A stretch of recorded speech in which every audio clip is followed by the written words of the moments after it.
약초 방송 시작하겠습니다. 오늘은 학생들과 함께 강의식으로 지금 촬영을 하고 있는데요. 오늘 여러분께 소개할 약초는 많이 알려져 있긴 해요.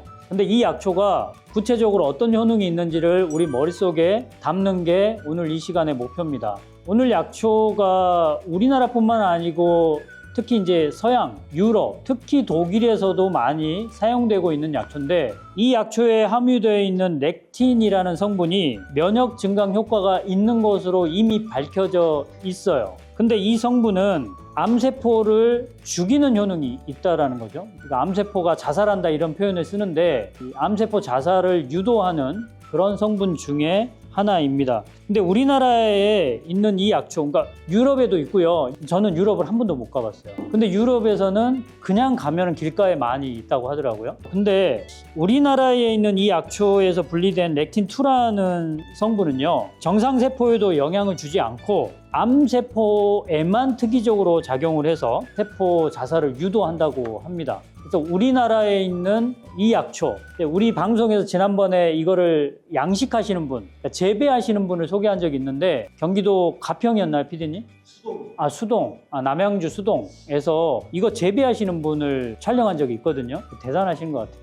사실 이게 자연에만 있는 건데 재배 성공했어요. 근데 이 약초 이름이 뭐죠, 여러분? 겨우사리. 겨우사리가 기생하잖아요. 기생하는 나무에 따라서 이제 이름이 좀 달라지는데, 약으로 쓰는 것은 뽕나무에서 기생하는 거를 뽕나무 상자를 써서 상기생이라고 하고, 참나무에 기생하는 게 많죠. 이거를 우리가 곡기생이라고 하거든요. 근데 상기생이 조금 더 좋다라는 말들이 많고, 또 어떤 면에서, 어떤 측면에서는 곡기생이 좀 더 좋다 이런 말들도 있어요. 근데 오늘은 그냥 통용해서 겨우살이라고 생각하시면 될 것 같습니다. 오늘의 주제가 뭐냐면, 약초의 주제는 겨우살이지만 질병의 주제는 척추관 협착증입니다. 지금 현재 여러분 앞에 계신 분 중에 척추관 협착증 증상이 있는 분 있나요?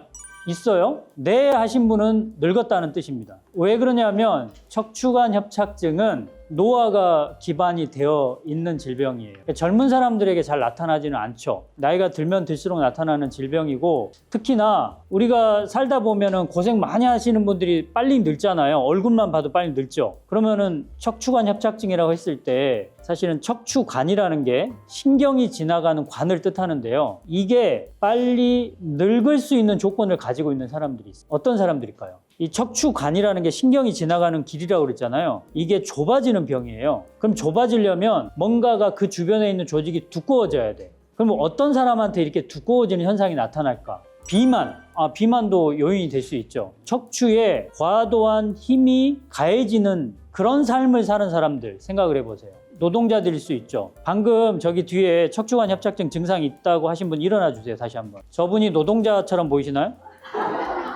아니죠. 근데 왜 저 증상이 생겼을까요? 약해서 그래요. 그러니까 힘은 과도하게 가해지지 않지만, 노동자처럼 과도하게 가해지지 않지만 그 조직 자체가 약한 거예요. 그러면은 우리가 생각했을 때 가벼운 하중이 가해짐에도 불구하고 저분에게는 과도하게 가해지는 그런 경우가 발생하는 거죠. 여러분, 충격이 가해지면 첫 번째 우리 몸의 증상은 염증이 발생합니다. 그리고 그 염증이 지속적으로 가해졌을 때의 조직의 변화가 발생합니다. 여러분, 삽질을 안 하던 사람이 삽질을 많이 하면 손에 뭐 생기죠? 물집 생기잖아요. 그게 염증 반응이죠. 근데 그거를 매일같이 하면 어떻게 될까요? 이제 굳은 살이 생기죠. 이게 조직의 변화입니다. 근데 손은 굳은 살이 생겼다 하더라도 나한테 불편함이 없잖아요. 어떤 면에서는 더 좋죠. 일을 할 때 더 좋죠. 하지만 척추관에 그 굳은 살이 생겼다면 신경을 눌러버리죠. 그래서 이 척추관 협착증이 있을 때 아주 심한 분들은 병원에서 어떤 치료를 할까요? 굳은 살을 제거하는 시술을 하죠. 뼈가 약간 굵어졌으면 뼈를 갉아내버리고, 그리고 이제 인대가 있거든요. 거기 후종인대 이런 것들을 떼어내버리는, 아예 절제를 해버리는 그런 시술도 합니다. 그렇게 해서 척추에서 나오는 신경이 눌렸을 때 그 눌리는 거를 없애져 버리는 거죠. 자, 그렇다면 그게 끝일까요? 시술을 하고 나면 증상이 없어지는 게 맞죠? 여러분 주변에서 그 시술을 하시는 분들 보면 그걸로 끝이 나던가요? 잘 안 나는 경우들이 많죠. 자, 그래서 우리가 배우는 약초가 모든 걸 다 해결해 줄 수 있는 건 아니에요. 하지만 우리 삶을 조금이라도 좀 통증에서 경감시킬 수 있다면, 이게 삶의 질을 조금이라도 높여줄 수 있다는 측면에서 약초를 배우는 겁니다. 자, 오늘 척추관 협착증에 해당되는 약초 선정을 했는데 그게 겨우살입니다. 겨우살이는 우리나라에서도 이제 채취를 신만이들이 많이 하고 강원도나 이런 데 사시는 분들이 마을 주민들이 채취를 해서 시장에서 팔잖아요. 이거를 구매하시면 되고, 방송 찍으면 저한테 구매 요청하시는 분이 많아서 제가 미리 얘기합니다. 저한테 요청하지 마세요. 시장에 사시면 되고, 겨우살이의 맛이 달여서 먹어보신 분, 쓴맛이 강하지 않습니다. 그리고 약간 아무 맛도 안 난다고 얘기하셨는데, 이 아무 맛도 안 난다는 거를 우리 조상들은 단맛으로 표현했어요. 예, 단맛 쪽으로 가 있어요. 그런데 제가 단맛이면 항상 보약이라고 강조를 했죠. 겨우살이도 그래서 보약인데 어떤 보약인가가 중요해요. 우리 조상들 입장에서 이 겨우살이는 근육과 뼈를 강화시키는 보약이었어요. 근육이 약할 때, 뼈가 약할 때 쓰는 보약이었다는 뜻이에요. 결국은 척추관 협착증은 허리를 지탱하는 구조물이 약해졌을 때 충격이 가해지게 되고, 그 충격이 나한테 염증 그리고 조직의 변화를 일으키게 됩니다. 자, 그래서 근본적인 치료를 하려면 내 허리가 튼튼해야 됩니다. 이거는 수술을 하든 안 하든 관계없이 튼튼해야 돼요. 근데 튼튼하지 않는 사람에게 이 변화가 빨리 오거든요. 아니면 나는 튼튼한데 나이가 들어서 이제 이 튼튼함이 안 튼튼함 쪽으로 가버린 퇴행성이죠. 퇴행성이고 노화죠. 가버리면 이제 그 변화가 생기기 시작해요. 그랬을 때 이 변화를 어떻게 해서든 늦춰야 될 거 아니에요. 그럼 여러분 입장에서 늦추는 방법은 꾸준하게 운동하는 겁니다. 체중 부하를 주지 않으면 더 좋습니다. 운동할 때 체중 부하를 안 주면 어떤 운동이 있을까요? 수영이 제일 좋긴 하죠. 아니면 자전거 타기 같은 거, 충격을 주지 않으면서 운동할 수 있는 거, 아니면 드라마 보면서 허리를 들었다 놨다 할 수 있는 운동.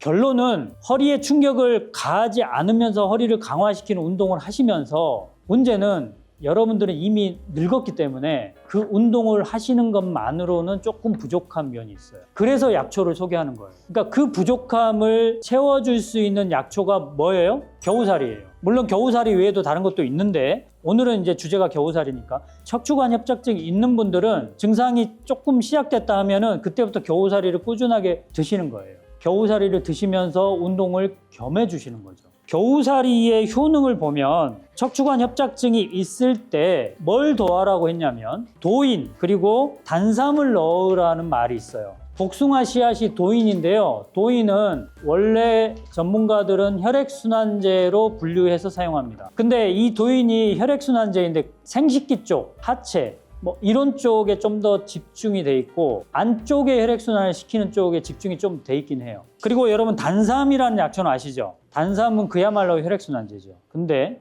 단삼의 핵심 중에 하나는 뭐냐면 어혈을 제거하면서 새로운 피를 만든다예요. 두꺼봐 헌집 줄게 새집다오, 그거예요. 단삼이 딱 그거예요. 단삼이 내 몸속에 있는 나쁜 피라고 할게요. 나쁜 피를 없애주고 새로운 피를 만들어주는 효능이 있어요. 어떤 조직이 지금 손상이 됐고 염증이 발생하고 그쪽에 문제가 발생했잖아요. 그 문제를 빨리 해결하기 위해서는 깨끗한 혈액이 가야 되거든요. 혈액이 맑아야 된다는 뜻이에요. 그 역할을 도인과 단삼이 해주면서 겨우살이가 약해진 조직을 강화시켜주는 그런 입장이죠. 그래서 같이 사용하면 좋습니다. 그래서 여러분들이 척추관 협착증이 있을 때 겨우살이를 달여 드시면서 최소한 다른 약 넣어도 돼요. 제가 다음 주에는 겨우살이가 들어간 처방을 소개할 텐데 그 처방이 사실 더 현실적이긴 하지만 그냥 집에서 해 드실 거다 하면은 겨우살이 플러스 최소한 단삼은 넣으셔야 돼요. 도인 넣으셔도 되는데 도인이 안 맞는 사람은 설사도